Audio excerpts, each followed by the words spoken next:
If you want to know how you can improve your gimbal videos, then stay tuned because I'm going to give you 5 tips on how you can get the smoothest, best footage from your camera using a gimbal.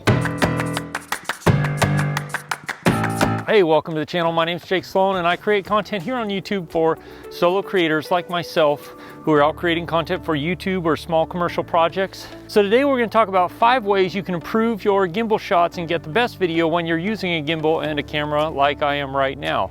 So to start off with, number 1 is you want to make sure you actually don't walk straight with the gimbal straight up and down like this, because then every time you hit something like that, you'll see a little bit of a bounce in your gimbal. What you want to do is tilt the gimbal just a bit, about 15, 20, 25 degrees, and that will give the gimbal more play to be able to even out those hard impacts. Especially if you're filming yourself like I am right now, you want to keep that as smooth as possible, and so allowing your arm to handle some of the bounce, but also making sure you have the gimbal tilted rather than straight up and down where it does this. If you tilt it, it'll give you a lot smoother footage because it has a lot more flexibility in how it evens out those rolls. So this is a case of the way you don't want to do it. Gimbal is straight up and down and I'm walking very normally.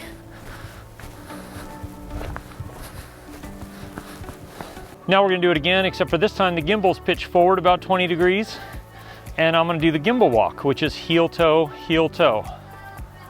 And your knees are always slightly bent. It's like walking like a ninja. Another thing you want to do, if you can, is use 2 hands, whether you have 1 handle on your gimbal or if you have 2. And a lot of gimbals, they actually make a second handle for those gimbals. 2 hands will give you a great deal more control over your gimbal to make sure that you get the most smoothest and most stable movements, especially because you want to do a lot of movements with gimbal shots. Another thing that will really help your gimbal be the smoothest that it possibly can be is make sure you balance your gimbal as perfectly as possible.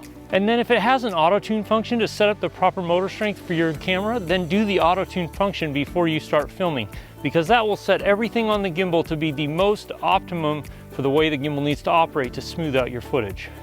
And along that note, you don't want to load your gimbal to be the absolute max payload that it can carry, because the harder the motors have to work to balance out the load or to smooth out the load, then the less stable your image is going to be, because obviously the motors are having to work as hard as they possibly can.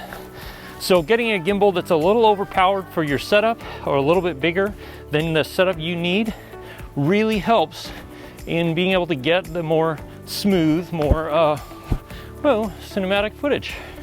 And my final tip for this is that really, to get the best gimbal footage you can, you just got to practice. You got to go out there and you have to film a ton of stuff using your gimbal. Knowing your gimbal really, really well and having worked with it a lot, you'll know how to get the best, most smooth cinematic footage you possibly can, because you'll know exactly how much your gimbal can handle and what it can't. One last thing you want to do, especially if you're going to be traveling over really uneven ground like I am right now, is practice your moves.